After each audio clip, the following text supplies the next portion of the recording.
दोस्तों, स्वागत है आपका आज के लेक्चर में। इस लेक्चर में हम जानने वाले हैं मैंग्रोव क्या होते हैं, इनकी फीचर्स यानी कि अगर देखें इनकी कैरेक्टरिस्टिक्स, ये विशेषताएं क्या होती है और इनका डिस्ट्रीब्यूशन जो है वो कहाँ कहाँ पर है, इनके बारे में जानकारी हासिल करने वाले हैं। तो सबसे पहले तो मैंग्रोव होते क्या है, आपको ये चित्र में दिख रहा है कि इस प्रकार की ये झाड़ियाँ होती हैं मैंग्रोव जो है। और ये उन वृक्ष और झाड़ियों का समूह होते हैं जो तटीय क्षेत्रों में उगते हैं। तटीय क्षेत्र जैसे कि आप कहो कि नदी डेल्टा है, एस्चुरी मतलब ज्वार नदमुख, है ना। एस्चुरी और ज्वारनदमुख में क्या डिफरेंस होता है?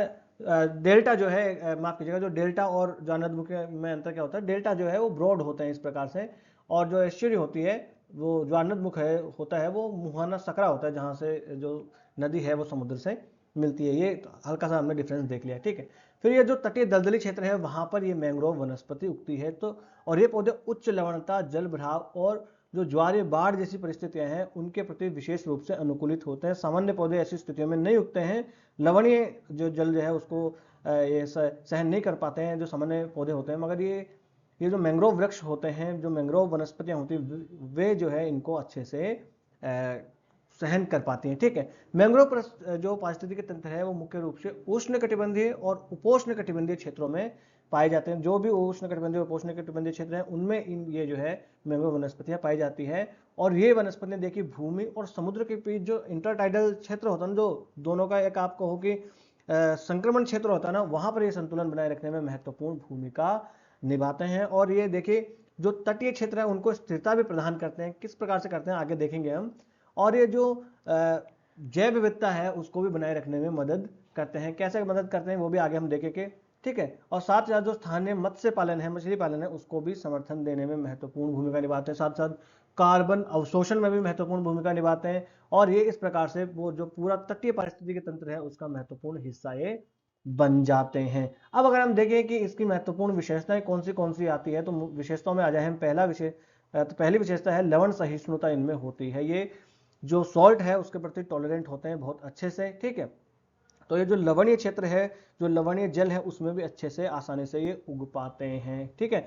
इनके पत्तियों में ऐसे विशेष आप कहो कि ग्रंथियां आप कह लो या ऊतक कह लो, जिनमें होती है जो कि लवण स्राव जो संग्रहण है उसको बाहर निकाल देती है। जैसे कि ये पत्तियां हैं यहाँ पर, तो ये अतिरिक्त मात्रा में जो लवण चला गया, नमक चला गया इनमें, उनको ये पत्तियां जो है अपने जो ग्रंथियां होती है उनके माध्यम से बाहर निकाल देती हैं। तो ये लवण सहिष्णु होते हैं। नमक वाला जो क्षेत्र होता है वहां पर भी अच्छे से उग जाते हैं। सोल्टी जो क्षेत्र होते हैं वहां पर भी। फिर है इनकी मूल यानी जड़ें, और फिर उनका प्रसारण किस प्रकार से होता है। तो इनकी जड़ें जो होती है वो एरियल रूट्स होती है। देखिए आपको दिख रही होगी इस प्रकार से बाहर आई हुई। तो इनकी रूट्स जो है वो जल से ऐसे बाहर आई हुई होती है, वहीं से ये जो है ऑक्सीजन वगैरह ले लेती है। और इनकी जड़ें जो है वो न्यूमेटाफोर्स और प्रोप जड़ें होती हैं। ये जड़ों का एक प्रकार होता है न्यूमेटाफोर्स और प्रोप जड़ें। आपको तो इतना याद रखना है कि इनकी जड़ें न्यूमेटाफोर्स और प्रोप जड़ें होती है। ज़्यादा साइंस की टेक्निकलिटीज में नहीं जाना, इतना जो है क्वेश्चन यूपीएससी नहीं पूछते हैं। बस ये आ सकता है कि न्यूमेटाफोर्स और प्रोप जड़ें इनकी होती है विशेषताओं में अगर आ जाए तो, है ना। जो जल भराव वाले क्षेत्र में भी ऑक्सीजन जो है उसको अवशोषित कर लेती है, क्योंकि बाहर ये जड़ें जो है वो निकली होती है। और जो ये जड़ें जो है वो तलछट को भी फंसाती है। जो तलछट है, जो अवसाद है, जो वहां पर मिट्टी वगैरह होती है, गाद होती है, उसको ये फंसा के रखती है, जिससे जो तट रेखा होती है वो स्थिर बनी रहती है, ठीक है साहब। आगे जाते हैं।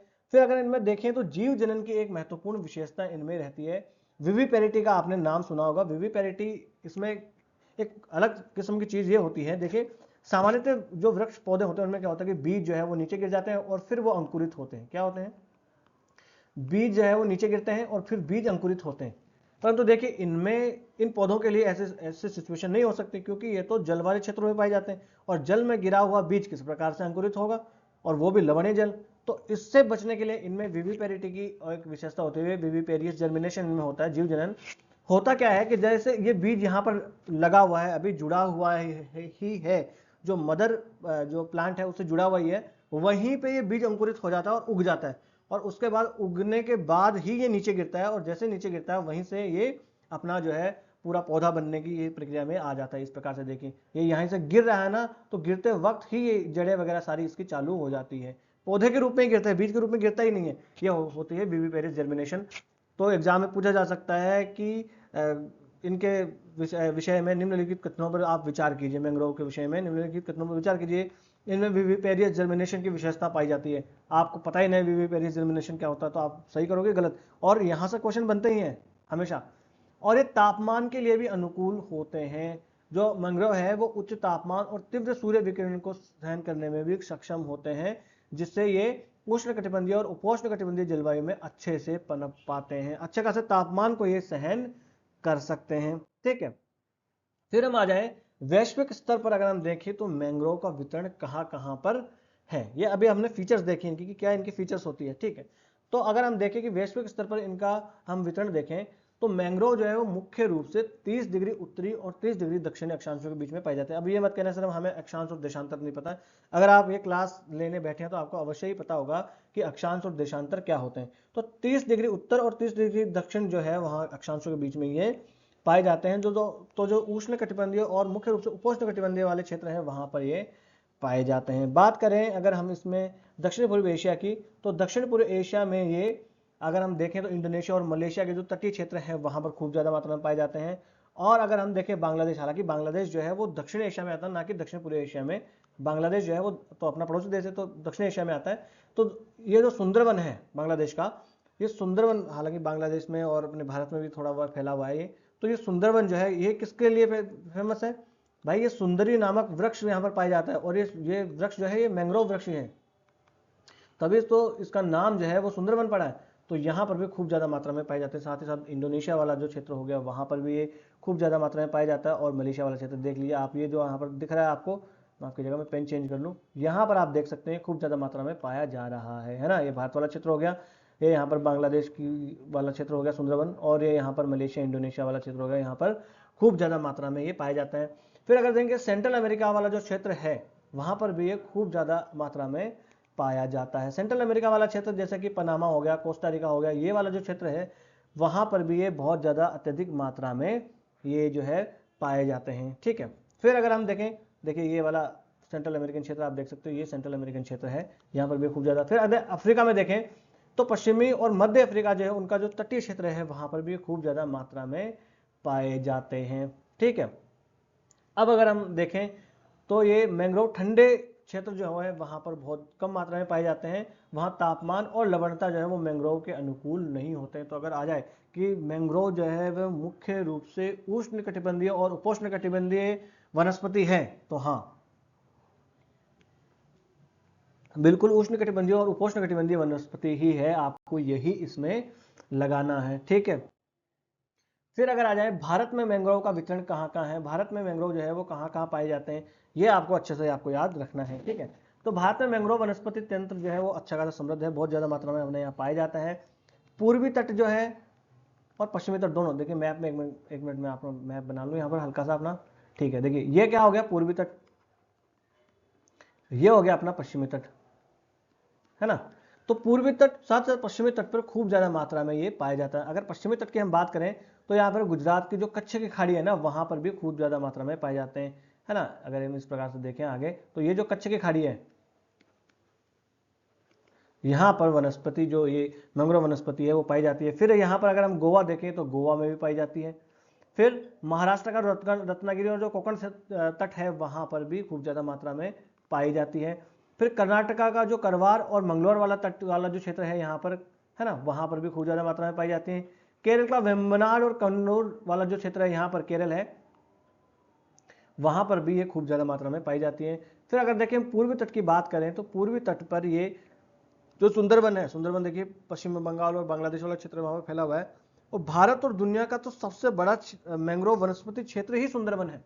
अगर बात करें सुंदरवन की तो ऐसे फैक्ट देखिए कभी कभी ऐसे याद हो जाते हैं भले लिखा हुआ ना हो, तो सुंदरवन ऐसा ही फैक्ट यूपीएससी एकदम से पूछ लेगी आपको। सुंदरवन जो है वो पूरी दुनिया का, विश्व का सबसे बड़ा मैंग्रोव वनस्पति क्षेत्र है। कौन सा? सुंदरवन जो क्षेत्र है। और ये कहाँ कहाँ पाया जाता है? तो अकेले बांग्लादेश में नहीं है, अकेले भारत में नहीं है, बांग्लादेश और भारत जो है दोनों में ये पाया जाता है। और ये तो यूनेस्को की विश्व विरासत धरोहर स्थल जो है वो भी है। ठीक है, फिर अगर हम आ जाए आंध्र प्रदेश वाला जो क्षेत्र है जिसमें कोरिंगा और गोदावरी क्षेत्र है, देखिए गोदावरी महानदी, गोदावरी यहाँ पर कृष्णा नदी है, तो गोदावरी और नदी वाला जो क्षेत्र है वहां पर भी खूब ज्यादा मात्रा में आंध्र प्रदेश में पाया जाता है। नदियों के बारे में आगे जानकारी हासिल करेंगे, है ना। फिर तमिलनाडु का जो पिचावरम, मुथुपेट और रामनाड वाला जो क्षेत्र है वहां पर पाया जाता है। देखिए यूपीएससी यही पूछेगी कि पिचावरम, आंध्र प्रदेश के पिचावरम में अत्यधिक मात्रा में मैंग्रोव वनस्पति पाई जाती है। आपको लगा पिचावरम तो हमने सुना है, और था भी पूर्वी तट पर, आंध्र प्रदेश था कि तमिलनाडु था, ऐसा कंफ्यूज कर जाओगे। तो तमिलनाडु है पिचावरम, मुथुपेट और रामनाथ। फिर ओडिशा में देखिए, माफ कीजिए थोड़ी सी यहाँ पर टाइपिंग मिस्टेक होगी, भितरकनिका जो है, भितरकनिका है, भितरकनिका, और जो चिल्का झील है उड़ीसा में, वहां पर भी खूब ज्यादा मात्रा में अपने यहाँ मैंग्रोव वनस्पतियां पाई जाती हैं। अगर द्वीप समूहों की हम बात कर लें तो द्वीप समूह में अंडमान निकोबार जो है, अंडमान निकोबार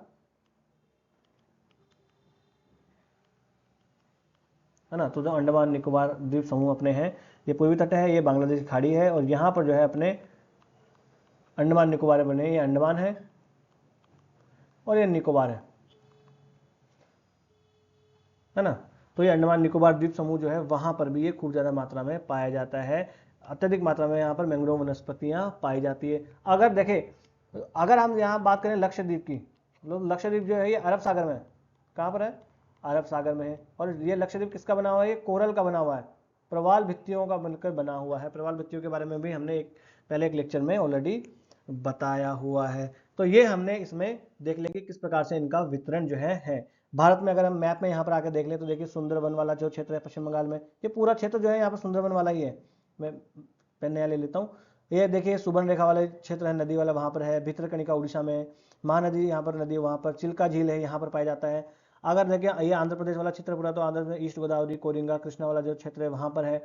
फिर हम देखें ये तमिलनाडु वाला क्षेत्र में पुलिकट झील जो है वहाँ पर भी है ना, काजू वैली में है। पिचावरम वाला क्षेत्र हो गया, ये मुथुपेड़ हो गया, ये रामनाड वाला क्षेत्र हो गया, ये पूरा पूरा तमिलनाडु में ये पाया जाता है। फिर यहाँ पर जो देखिए ये कच्छ की खाड़ी हो गया, और ये रन ऑफ कच्छ है ना, रन ऑफ कच्छ जो है वो दलदलीय क्षेत्र ही है वहाँ पर पूरा, तो रन ऑफ कच्छ में पाया जाता है। और ये जो गल्फ ऑफ खंबात है, खंबात की खाड़ी में भी पाया जाता है ना। ये सारा का सारा क्षेत्र जो आप देख लीजिए, रत्नागिरी, मालवा हो गया, यहाँ पर गोवा वाला क्षेत्र हो गया, कारवार हो गया, है ना, कोड़ापुर हो गया, कोंडापुर वगैरह, ये सारे क्षेत्र जो है, कन्नूर हो गया, वेम्बनाड हो गया, इन सब में पाया जाता है। खासतौर से अगर मैंगलोर देखें कर्नाटक का, तो मैंगलोर तो बीच भी है, और यहाँ पर ये तो एक बंदरगाह भी है, तो वहाँ पर भी खूब ज़्यादा मात्रा में यहाँ पर मैंग्रोव वनस्पतियाँ पाई जाती है। तो ये हमने पूरा का पूरा डिस्ट्रीब्यूशन इनका जो है, वितरण पूरा का पूरा देख लिया। वर्ल्ड में कहाँ कहाँ यूपीएससी ऐसे ही क्वेश्चन पूछती है कि विश्व में जो है मैंग्रोव वनस्पतियाँ महत्वपूर्ण रूप से दक्षिण पूर्व एशिया, जिसमें इंडोनेशिया, मलेशिया और मध्य अमेरिका में पाई जाती है, तो बिल्कुल पाई जाती है। वो कल को आपको पूछ लेगा कि यूरोप में पाई जाती है ना। ठीक है, बस तो आज का लेक्चर हम कर लेते हैं यहीं समाप्त। नमस्ते, धन्यवाद।